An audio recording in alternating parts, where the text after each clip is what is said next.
Ten Octagon to strašně změnil, že? Když si vyhrál ten titul, tak o tom psali sportovní weby. Nie až aj titul, ale Octagon došiel vlastne na scénu a urobil tu obrat originálny, že vlastne vyšla prvá výzva, dali to do telky, proste ľudia to vnímali, už to neodsudzovali, že to nie sú šibnutí, nie sú jak psi, len sa máruje, sú normálni ľudia a proste už je to normálne, že udalosť, že idete na Octagon a ide tam rodina.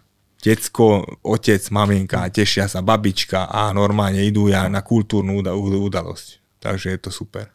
Bellator je druhá nejlepší organizace na světě, co se týče MMA. Měl si někdy nabídku nebo snažili se tě přetáhnout i z UFC? Áno, keď mi skončil kontrakt vlastne Bellatore, tak som mal ponuku UFC a KSV a dostal som lepšiu ponuku KSV, tak som išiel tam tým, že som mal tam už predtým zápas. Videl som, že do čoho idem, je to bližšie a išiel som tam, som vybral. A tak asi ono UFC tenkrát asi nebylo ještě na takový úrovni jako dneska. Lebo došiel Conor a on to urobil. Vlastne celé. Takže to bylo ještě předtím, než to takhle vystřelilo. No jasné, to bol rok 2000, jak jsem klad, 13, 14. Jo.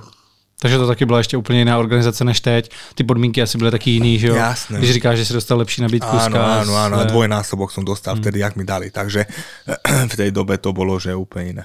Ale ty si taky zmiňoval v jednom rozhovoru, že dneska by se rozhodl trochu jinak. Kdyby tá nabídka prišla stejne z UFC, že? No asi nie.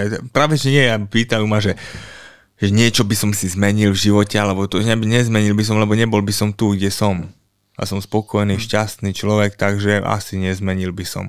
Ale akože ani by som neľutoval, že by som tam bol, že v UFC, ako môžem povedať, že v tej dobe prvý Slovák, lebo to niečo by som z toho určite by som vyťažil, tým, že aký som, viem, že aký som, ale to neľutujem.